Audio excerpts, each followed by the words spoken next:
Rhinos' artistic fury. The ground beneath their feet, a swirling vortex of living pigment, shifted and pulsed with a disconcerting rhythm. Handsome Sow, ever the smooth operator, attempted to strike a pose, but the landscape lurched, sending him sprawling into a pool of luminous turquoise.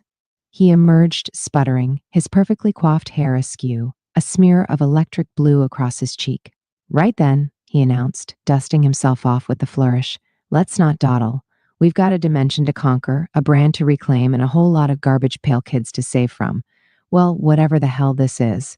Big Adam, ever practical, hefted a can of what looked suspiciously like his wife Karen's prize-winning tomato soup, eyeing the vibrant landscape with a critical eye. Looks like a right mess, he grumbled. Reminds me of that time Karen tried to paint the spare room with her feet. Raw Lamb, meanwhile, was already sampling the psychedelic flora.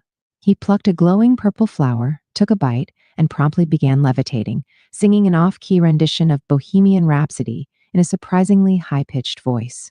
Beans, ever the cautious one, summoned a particularly flamboyant ghost who, after a moment of dramatic contemplation, declared the landscape to be utterly fabulous, darling, simply divine.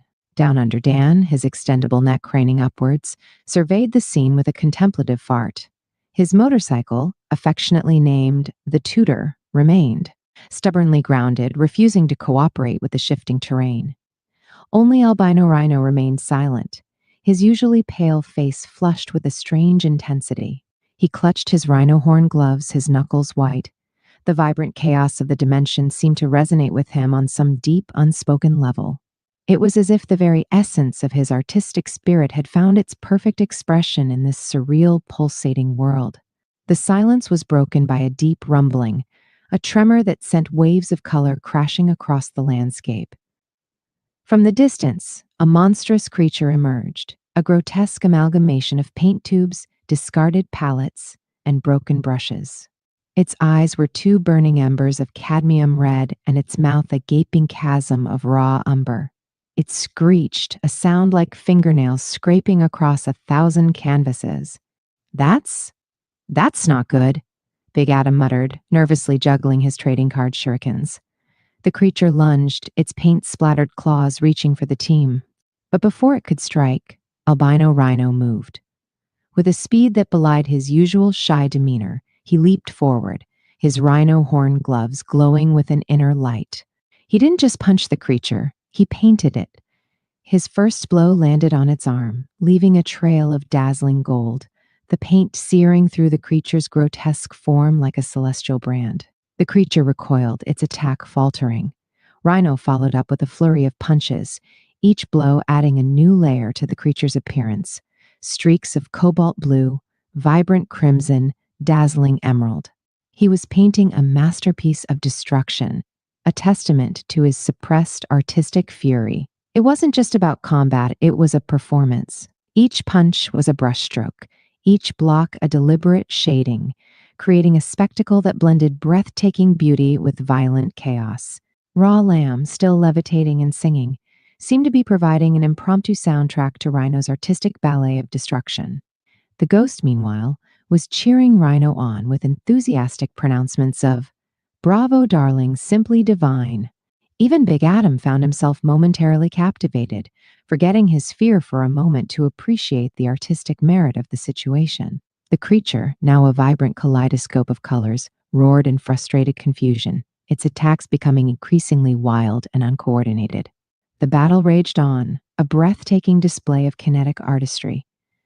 Rhino danced around the creature, his gloves leaving streaks of paint in their wake. The creature, transformed into a canvas of vibrant colors and expressive brushstrokes, became less of a threat and more of a living work of art. As Rhino fought, he began to channel his artistic inspiration into his attacks, each punch imbued with the energy of 1,000 masterpieces. He painted the creature with strokes of fiery orange representing its rage.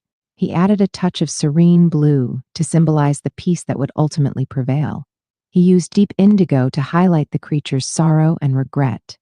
With each punch, he was not only hurting it, but also transforming it, imbuing it with a new sense of meaning and purpose.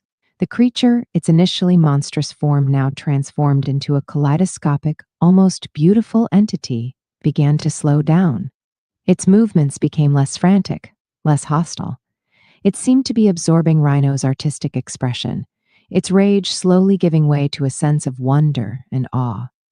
Finally, with one last powerful blow, a brilliant swirling vortex of all the colors of the rainbow, Rhino brought the creature to its knees. It didn't collapse in defeat, it seemed to melt. The vibrant colors slowly drained away, leaving behind a single, perfectly formed, iridescent garbage pail kid card. The silence that followed was profound, broken only by the faint humming of Raw Lamb's continued singing. Handsome Sow approached Rhino, offering a hand. Well, that was unexpected, he chuckled. I've seen a lot of fights, but never one quite so painterly. Big Adam, finally snapping out of his artistic trance, rushed forward. Oi, we need to get that card. It's worth a fortune. Beans's ghost, ever the pragmatist, floated over to the card. Darling, we mustn't be hasty, he chirped. First, a proper critique is in order. The composition is daring, yes, but I think the use of cadmium yellow might be a touch excessive. Down Under Dan, finally getting his tutor to cooperate, revved his engine with a satisfying, if somewhat pungent, roar. Right then, he announced, let's move on. I've got a feeling Satan's not going to be too pleased about this latest development. And with that, the GPK warriors, trailing a colorful wake of artistic fury, sped off into the next, undoubtedly bizarre, dimension. The adventure, as always, continued. They still had to conquer many dimensions, retrieve countless garbage pail kids cards, and eventually face Satan. But for now, they savored the victory, the thrill of the unexpected, and Albino Rhino's unexpectedly spectacular display of artistic combat. The scent of paint and the echoes of operatic wildflowers continued to linger in the air. This was going to be a trip to remember, and that was only Chapter 3. Bean's ghostly allies. Beans, ever the pragmatist despite his unusual gift, adjusted his camouflage fatigues. The air hung thick with the scent of lilies and something vaguely resembling burnt sugar. This dimension, apparently governed by the artistic sensibilities of Albino Rhino's subconscious, was a kaleidoscope of shifting colors and impossible geometries. He'd already dodged several near misses with sentient paintbrushes, wielding tiny, surprisingly effective paint roller mallets. Right then, he muttered, pulling out a small, intricately carved wooden flute. He'd acquired it from a particularly flamboyant ghost in a previous dimension, a dimension that thankfully didn't involve sentient paintbrushes. This flute, he discovered, was the key to communicating with the spectral inhabitants of this vibrant yet unsettling realm. He raised it to his lips and began to play a mournful, almost flirtatious melody. The notes hung in the air, weaving through the swirling colors like ribbons of smoke. Slowly, almost reluctantly, figures began to materialize. They were ghosts, all right, but not the sort Beans expected. These were flamboyant, effervescent spirits, each adorned in an extravagant array of shimmering fabrics, their voices echoing with a theatrical flair. They were less Casper the Friendly Ghost, and more a chorus line from a particularly extravagant Broadway production of Hamlet. "Oh, my stars," one ghost shrieked, his voice a high-pitched warble that bounced off the shifting walls. He was draped in a shimmering emerald gown and carried a miniature parasol. "Is that a flute? Such rustic charm." Another ghost, resplendent in a feathered boa and a sequin top hat, fluttered closer. "Darling, you've got the most divine taste. Are you perhaps auditioning for our spectral chorus? We're always looking for fresh talent." Beans, a man of action and not known for his patience, interrupted their effusive greetings. "Look, I haven't got time for auditions. We're trying to find a way out of here, and I figure you spectral fellows might know a thing or two about this place." The ghosts, momentarily deflated by Bean's bluntness, exchanged knowing glances. "Oh, to be so efficient," sighed the emerald-clad ghost. "But yes, dear, we can help. Getting out of here requires artistic finesse, shall we say?" "Artistic finesse?" Beans echoed, skeptical. His expertise lay in internet security, not impressionist painting. "Are you telling me I need to paint my way out?" "Not exactly," chirped a ghost in a shimmering turquoise jumpsuit. "It's more of a collaborative effort. Think of it as a performance art piece, darling. We need to synchronize our ethereal energies with your robust terrestrial aura to create a dimensional rift. The ghosts, it turned out, were surprisingly skilled in the art of navigating this dimension. They led Beans through a labyrinthine landscape of gigantic paint palettes, towering canvases, and floating tubes of iridescent paint. They explained that this dimension was a living reflection of albino rhino's artistic anxieties and creative impulses. The swirling colors represented his emotional palette, the strange geometries, the structure of his creative process. Along the way, Beans learned a lot about the ghosts. They were the discarded ideas, forgotten inspirations, and unrealized masterpieces of albino rhino's artistic past. Each ghost represented a different creative period in Rhino's life, from his early punk rock phases to his more recent foray into neo-romantic expressionism. It was a colorful and chaotic collection of lost potential, brought to life by this dimension's bizarre laws of reality. Oh, the tragedy of that unfinished still life with the pairs. One ghost wailed dramatically, gesturing with a long, pointed fingernail at a particularly forlorn-looking still life that appeared to melt and reform every few seconds. "The light, darling, the light. It was perfect." Now, darling," another ghost soothed. "Sometimes imperfection holds its own kind of beauty. Besides, we have more important things to do than dwell on the what-ifs of albino's artistic endeavors." Beans, despite his initial skepticism, found himself somewhat captivated by the ghost's passionate discussions about art, shading, and the emotional resonance of color. He'd never considered art to be anything more than a wall decoration, but these ghosts infused it with a palpable energy, a sense of emotional depth that had somehow escaped him before. He was surrounded by a symphony of emotional expression, swirling through the dimension's bizarre environment. The plan, devised by the ghosts with an almost theatrical flair, involved a synchronized performance of a dimensional displacement opera. Each ghost would contribute their unique spectral energy, creating a harmonic resonance that would tear open a hole back to the normal dimension. Bean's role was to act as the grounding element, the earthly anchor to focus their spectral energy. The performance, to put it mildly, was chaotic. It involved a lot of interpretive dancing, some surprisingly effective opera singing, and a chaotic ballet of shimmering fabrics, iridescent paint, and surprisingly effective interpretive dance moves. The ghosts, ever the showmen, utilized their ethereal powers to manipulate the dimensions, shaping the landscape and highlighting the colors in a way that only a team of dramatic ghosts could achieve. As the performance reached its climax, the air crackled with energy. The colors intensified, the geometries sharpened, and the whole dimension seemed to vibrate with a palpable energy. A swirling vortex of light opened before them, a shimmering gateway back to normalcy. "Bravo!" shrieked the ghosts in unison, their voices echoing with triumphant joy as they dissolved back into the landscape, leaving behind a faint scent of lilies and burnt sugar. Beans, panting and covered in iridescent paint, stepped through the portal, leaving behind the flamboyant world of albino rhino's artistic subconscious, a world he'd never forget. A world where, strangely enough, he'd learned a thing or two about art, ghosts, and the sheer, unadulterated power of the imagination. He emerged back into the previous dimension, blinking in the less than vibrant light. Down under Dan was still fiddling with his fart-powered motorcycle, which sputtered intermittently. Big Adam was distracted by a particularly attractive iridescent ladybug. Handsome Sal was attempting to charm a rather large and somewhat menacing sentient paintbrush. Only albino rhino stood quietly, examining a canvas. It was a surprisingly accurate depiction of the chaotic performance Beans had just witnessed. "You seem to have had a colorful experience," albino rhino murmured, his voice barely a whisper. He didn't seem fazed at all by Bean's appearance and the strange paint splatters on his fatigues.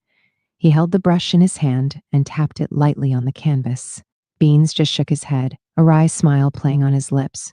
"Some adventures you just couldn't make up, even if you were Satan himself." And this, he realized, was just another step on their wild journey to claim those garbage pail kids.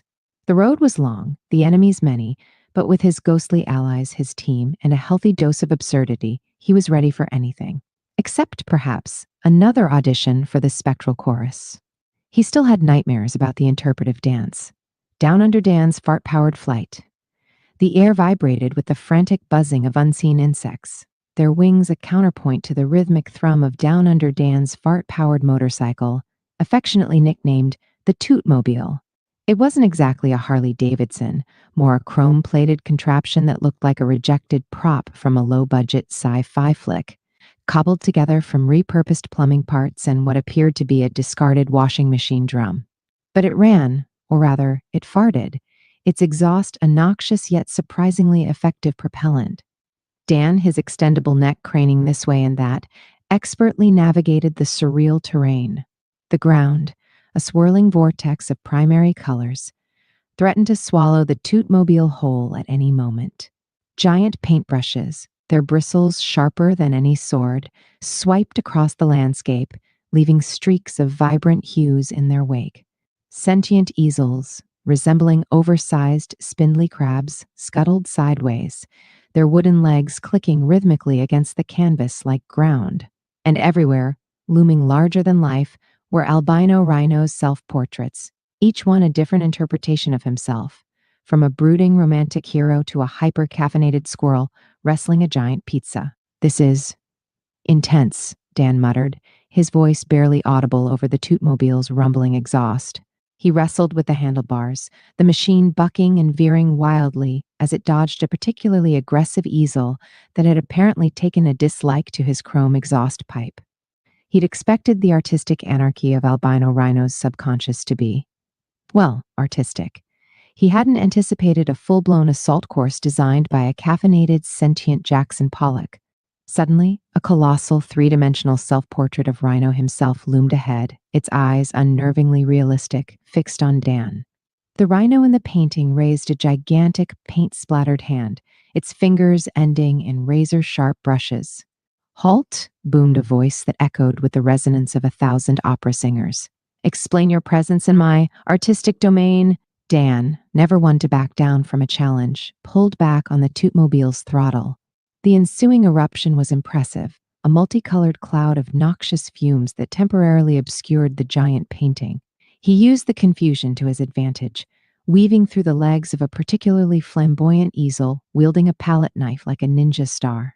"It's a long story," Dan yelled back over the din, his voice strained. "Involves Satan, a reality-bending AI, and a desperate quest for Garbage Pail Kids cards. You wouldn't believe it."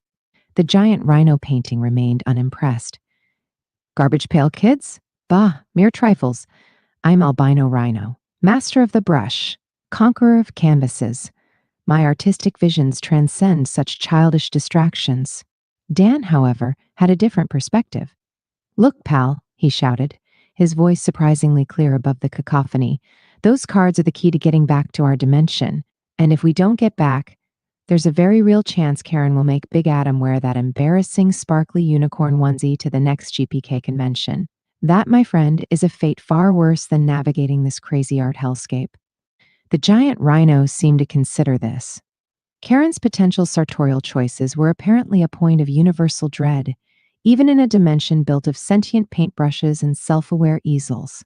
A visible tremor shook the giant painting. The colors shifted and swirled, creating a dizzying spectacle. "Very well," the rhino conceded, his voice losing some of its operatic grandeur. "I shall assist you, but only if you can help me solve a truly artistic dilemma. My latest masterpiece, The Existential Dread of a Single Overripe Avocado, is missing its crucial final brushstroke, and I can't seem to find the perfect shade of chartreuse." Dan blinked. "Chartreuse? Seriously? That's your artistic dilemma?" "Indeed!" The rhino boomed, his voice regaining a bit of its former power. "It's a delicate balance between existential despair and, well, avocado." The Tootmobile, seemingly sensing the shift in mood, sputtered to a halt. Dan dismounted, his extended neck swaying as he surveyed the chaotic landscape. He may not have been an art connoisseur, but even he could see that a missing brushstroke could indeed be catastrophic in a realm ruled by sentient art supplies. especially if the art in question involved an overripe avocado.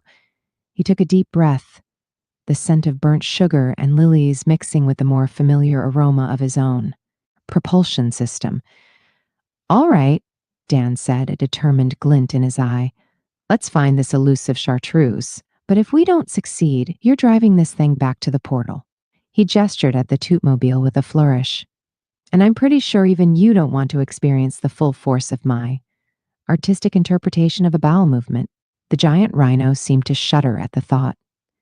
Very well, it mumbled, its voice almost apologetic. Lead the way down under Dan. Together, we shall conquer the existential dread of an avocado, and perhaps even the tyranny of Karen's fashion choices. Their quest for the perfect shade of chartreuse led them on a wild goose chase through albino rhino's subconscious, a journey that involved a high-speed chase with sentient paint tubes, each wielding tiny, surprisingly accurate paint gun replicas. Dan's mastery of the tootmobile proved crucial, allowing him to dodge squirts of crimson, Prussian blue, and a particularly unsettling shade of neon green. A treacherous climb up a giant, wobbly stack of canvases, each one a different interpretation of a melting clock. The canvases shifted and swayed precariously, threatening to send them tumbling into a swirling abyss of turpentine and regret. An unexpected encounter with a chorus of ghostly art critics, who subjected Dan to a series of rigorous critiques of his general existence. Their judgment was surprisingly harsh, even for a group of ethereal beings who seemed primarily comprised of swirling smoke and angst. They particularly disliked the color of his motorcycle. Throughout the ordeal, Dan's extendable neck proved invaluable, allowing him to reach precarious ledges, peer around corners, and even occasionally snag a rogue tube of chartreuse paint that had somehow been flung across the canvas scape by one of the rebellious paint tubes. His mastery of the tootmobile, despite its unpredictable nature, allowed them to navigate the treacherous terrain with a combination of skill and sheer luck. His ability to hold his breath for an extended period, when confronted with the strong fumes of artistic despair, was also surprisingly useful. Finally, after what felt like an eternity, they discovered the missing shade of chartreuse. It wasn't in a paint tube or a palette, but nestled inside a giant, self-aware paintbrush that had somehow mistaken itself for a particularly flamboyant artichoke.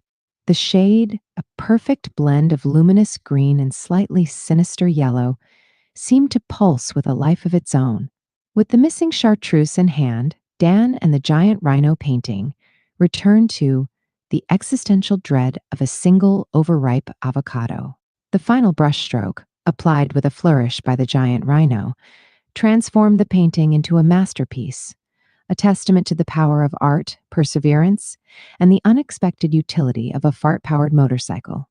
The giant rhino, his artistic crisis resolved, was finally ready to help Dan and his team escape this dimension. He even offered them a complimentary signed print of the existential dread of a single overripe avocado before opening a portal back to their own world. As Dan climbed back onto the tootmobile, the smell of chartreuse and impending bowel movement momentarily mixing in the air, he couldn't help but smile. This adventure, bizarre as it was, had proven one thing. In the world of the GPK warriors, nothing, not even the artistic anxieties of a hyper-caffeinated albino rhino, could ever truly be dull. Especially when there were garbage pail kids at stake, and the very real threat of Karen's fashion choices looming over them.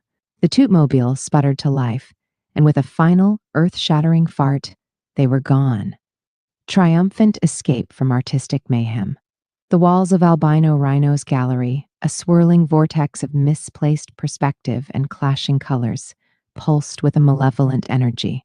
Giant canvases depicted warped garbage pail kids, their normally grotesque features twisted into expressions of existential dread. One particularly unsettling piece showed Adam's wife, Karen, sporting a 10-gallon hat and wielding a chainsaw, her smile a terrifying rictus of unsettling joy. Rhino, usually a quiet soul, was a whirlwind of nervous energy. His normally pristine white hair, a stark contrast to his vibrant, chaotic surroundings, was now sticking up at odd angles, dusted with flecks of paint that resembled dried blood. He hurled a brush, a surprisingly powerful projectile given its size, at a grotesque self portrait of Satan, which responded by shrieking in a voice that sounded suspiciously like Gilbert Gottfried. "We need a plan," yelled Beans, his voice barely audible above the cacophony of groaning canvases and giggling demons. He clung precariously to a floating, glitter-encrusted toilet seat, a surprisingly reliable perch amidst the artistic anarchy. His ghostly companions, a chorus of effeminate specters dressed in 80s leisure suits, whispered their own suggestions in a ghostly murmur that sounded suspiciously like a bad Barry Manilow cover. Big Adam, despite his imposing size, was clearly intimidated. He nervously clutched a handful of Garbage Pail Kids trading cards, his usual bravado replaced by a palpable fear. "Karen would kill me if she saw this place," he mumbled, his voice barely a whisper. "And this place is probably the inspiration for her next fashion line." Down Under Dan, ever the pragmatist, surveyed the scene from atop the Tootmobile, which was surprisingly stable despite the shifting reality around them. "Right, lads," he bellowed, his voice booming across the gallery. "We need to get out of here before this place decides to paint us into a corner." Handsome Sal, ever the charismatic leader, stepped forward. His usual charm, however, seemed slightly subdued by the sheer surrealism of their surroundings. "Rhino, my friend," he began, his voice calm amidst the pandemonium. "Your artistic talent is undeniable, but perhaps we could redirect your energy? Your rhino horn gloves, perhaps?" Rhino, still a bundle of nervous energy, nodded, his eyes wide with a mixture of fear and determination. He'd faced down many creative blocks in his career, but this was a different beast entirely. He pulled on his signature rhino horn gloves, their surface shimmering with an ethereal glow. The gloves weren't just for show, they were conduits of raw artistic power. With a deep breath, Rhino focused his energy. Instead of creating more chaos, he channeled his frustration and fear into a counteroffensive. He punched the air, and a wave of pure, unadulterated order washed over the gallery.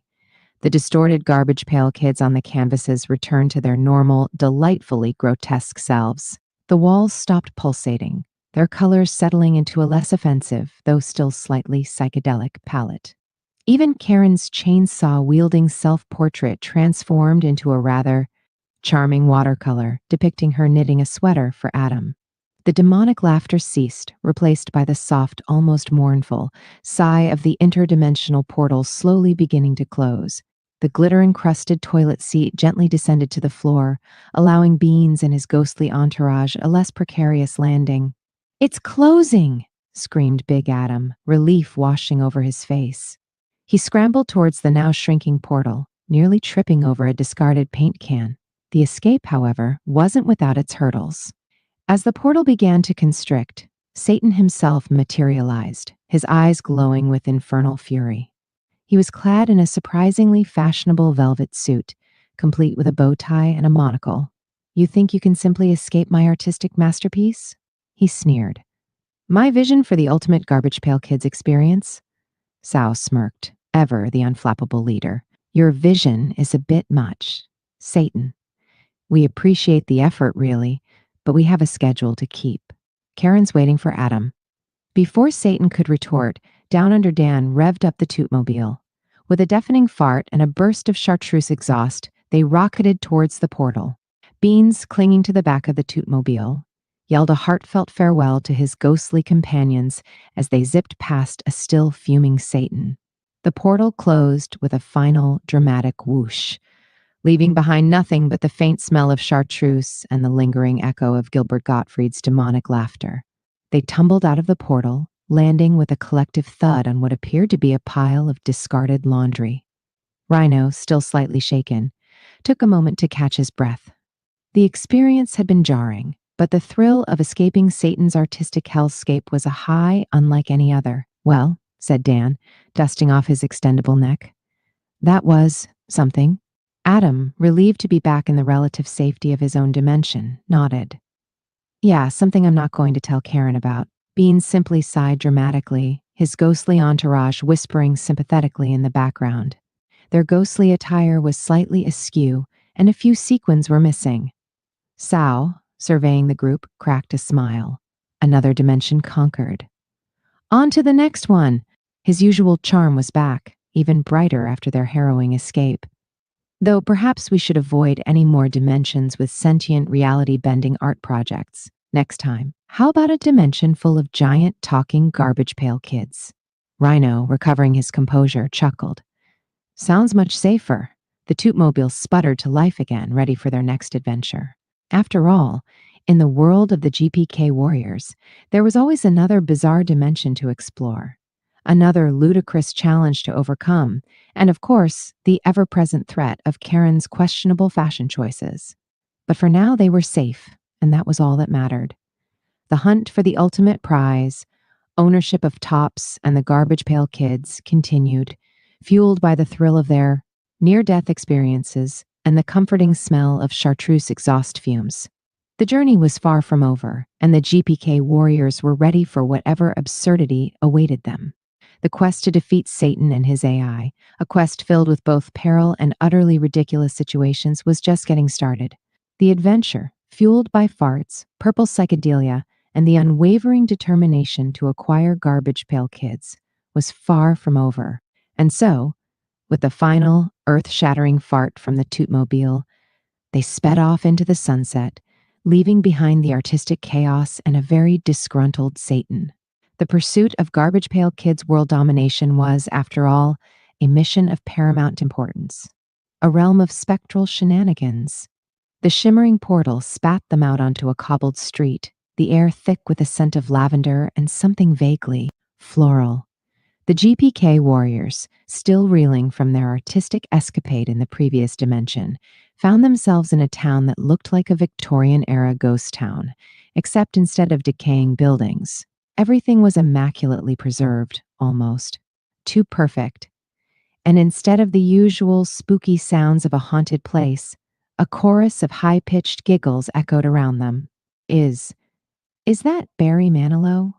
Big Adam squinted, his hand instinctively reaching for a trading card shuriken. He pulled out a card featuring a particularly sassy Garbage Pail Kid, but hesitated. Should I just throw it at the music, for good measure? No, Adam, Raw Lamb said, his eyes wide with psychedelic wonder as he surveyed the pastel-colored buildings. This is different. This is a dimension oof, effeminate ghosts. He paused, letting the words hang in the air like the lingering scent of potpourri. Beans, however, was practically buzzing with excitement. Oh my God, ghosts, and fabulous ones at that. This is my time to shine. He adjusted his glasses, a glint of anticipation in his eyes. This was his specialty, his power. Communicating with the spectral, and especially those with a flair for the dramatic, was what he did best. Handsome Sal, ever the smooth operator, strolled forward, his charisma radiating like a beacon in the spectral twilight. Well, hello there, ghostly gentlemen, we seem to have accidentally stumbled into your lovely little neighborhood. Any chance you could point us in the direction of the next portal? He flashed his most charming smile. A gaggle of ghosts, dressed in elaborate Victorian mourning attire with a decidedly flamboyant twist, think feather boas and excessively ruffled cuffs, materialized around them. They giggled again, their laughter like wind chimes in a gentle breeze. One particularly flamboyant ghost, with a top hat perched jauntily on its head and a monocle glinting in the ethereal light, stepped forward. Darling, you found yourselves in the spectral city of Whispering Pines, and you simply must stay for tea. He gestured dramatically towards a nearby tea shop that looked like it had been lifted straight from a Jane Austen novel, only with slightly more glitter. Tea? Big Adam grumbled. I thought we were on a mission to stop Satan and his AI overlord. Is tea really on the agenda right now? He peered suspiciously at a nearby ghost wearing a sparkly tiara and what appeared to be a miniature poodle made of ectoplasm.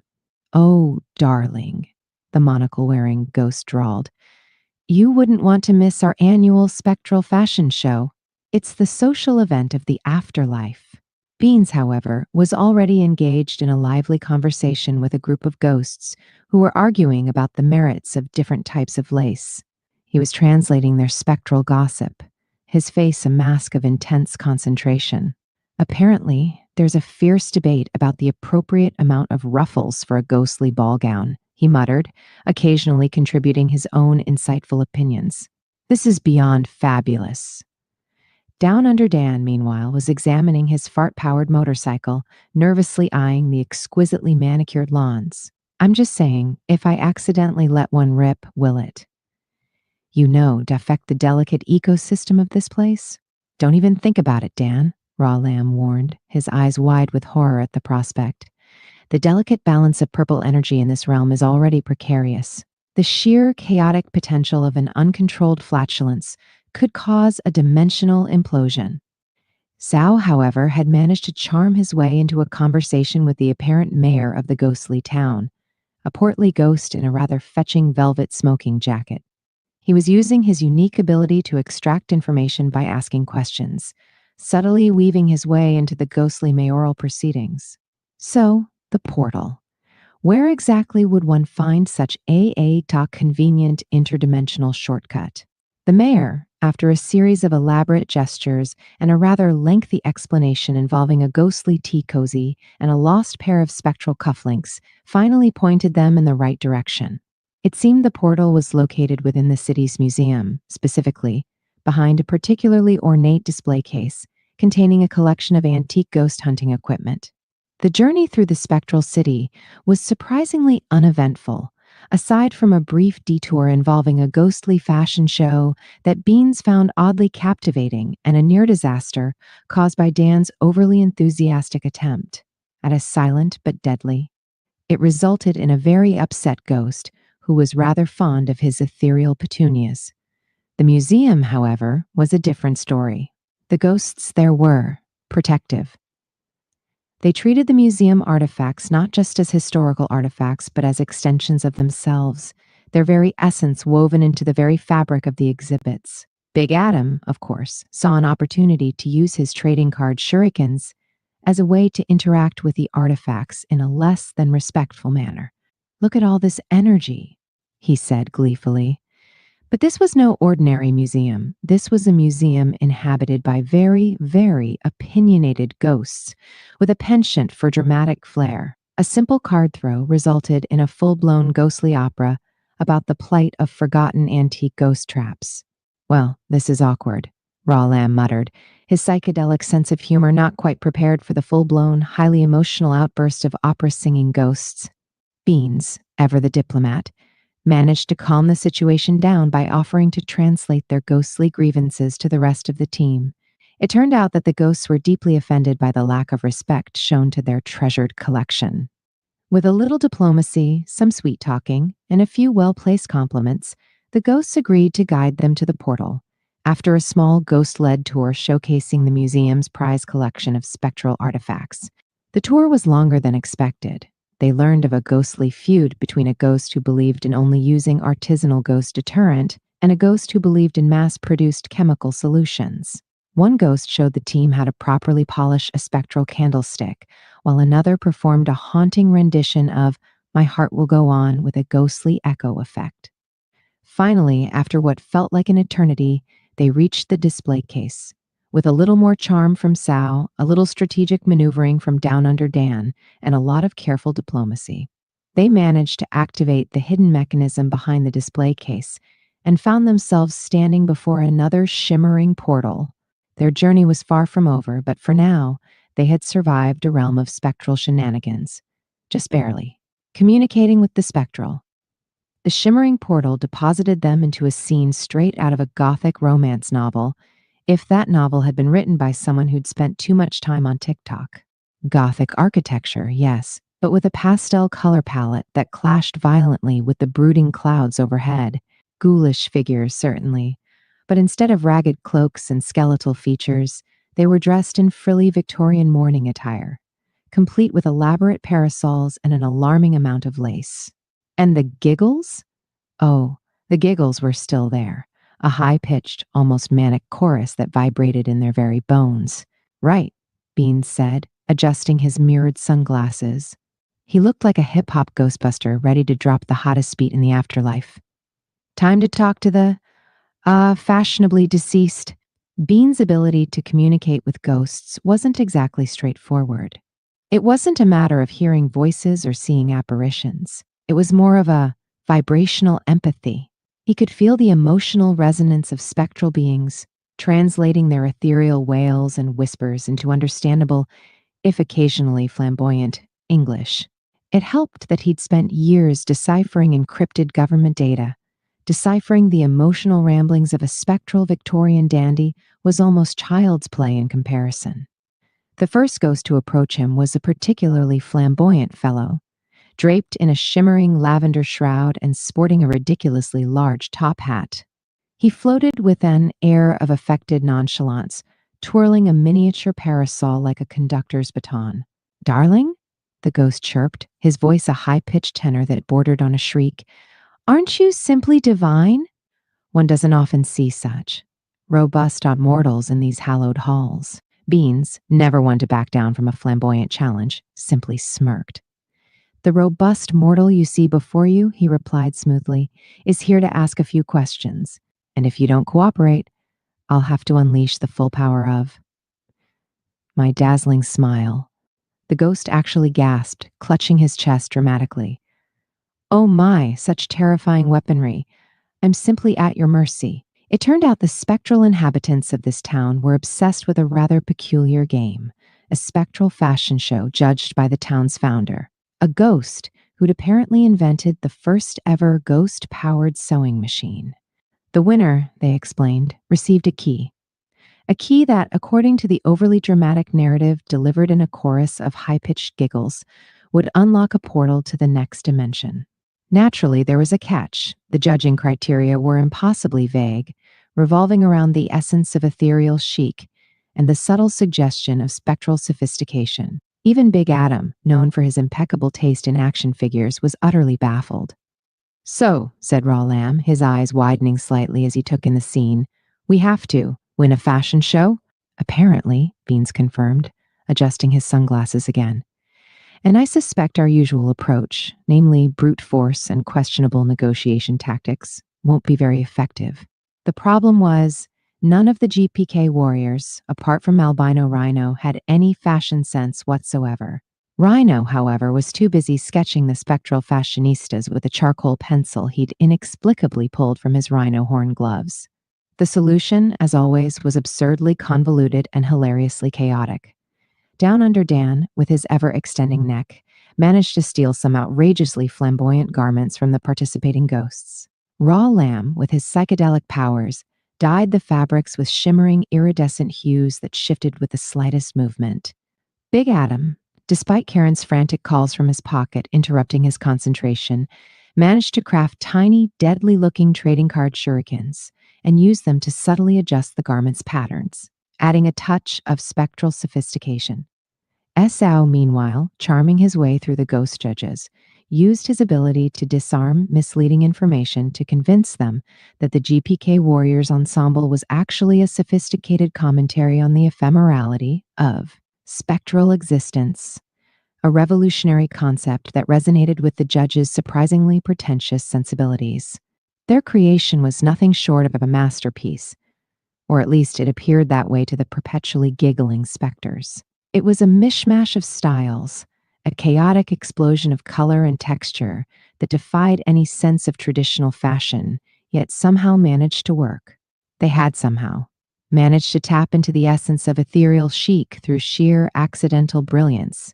The judges, captivated by the sheer absurdity of it all, declared the GPK Warriors the winners. The key, a tarnished silver object that looked suspiciously like a rusty bottle opener, was handed over with much fluttering of lace and theatrical gasping. The next portal shimmered into existence. This time, it wasn't lavender and lace, but rather something metallic. And as they stepped through, a faint metallic scent hit them, accompanied by the unmistakable sound of heavy metal music. The ghosts, watching them disappear, erupted into another chorus of high-pitched giggles, their frilly parasols bobbing in the air. One of them, a particularly dramatic ghost with a penchant for oversized mourning veils, dramatically fainted. It was another successful mission, though probably not one any fashion magazine would ever recommend. But the key? It remained a mystery. What exactly was it supposed to unlock? And just how many more bizarre dimensions awaited them? The GPK warriors were about to find out, and the answer, as always, promised to be as hilariously unexpected as their last adventure. The heavy metal sounds beckoned, promising a new level of absurdity and adventure. And this time, it appeared that there were robots involved. Lots and lots of robots. And possibly a robot fashion show to follow. This chapter was not only a bizarre foray into the realm of spectral fashion, but it was also a turning point in the GPK warriors' understanding of the strange and interconnected nature of their multi-dimensional adventure. They were learning to not just adapt but embrace the unexpected turns, using their unique skills and, even more importantly, their sense of humor to navigate the increasingly bizarre landscapes that lay before them. Beans, initially overwhelmed by the flamboyant ghosts, had not only found a way to communicate with them, but also to use that communication to their advantage. He was not only a tech expert, but a master negotiator, a fact highlighted by the successful manipulation of the judges, showcasing the subtle blend of strategy and sheer silliness that was the true hallmark of the GPK warriors' success. The previous dimension's lesson that even in the face of impossible challenges, creativity and teamwork can conquer was further reinforced. The unexpected alliance forged with the ghostly fashionistas was a testament to the group's adaptability, demonstrating the power of unorthodox solutions and the surprising effectiveness of strategic absurdity. The acquisition of the mysterious key, though its purpose remained unclear, served as a symbol of their progress, a testament to their growing understanding of the game, and a tantalizing glimpse of what the future held. The transition to a metallic realm, filled with the sounds of heavy metal, hinted at an even more significant shift in the landscape of their adventure, hinting at a dimension yet to be explored and a new set of challenges. The increasingly absurd situations reinforced the comedic fantasy elements of the story while maintaining a steady pace of adventure. Each chapter building upon the previous one and furthering the plot with both humor and excitement. The constant interplay of the characters, their powers, and the chaotic events served to keep the readers engaged and entertained, setting the stage for the next exciting chapter of their journey.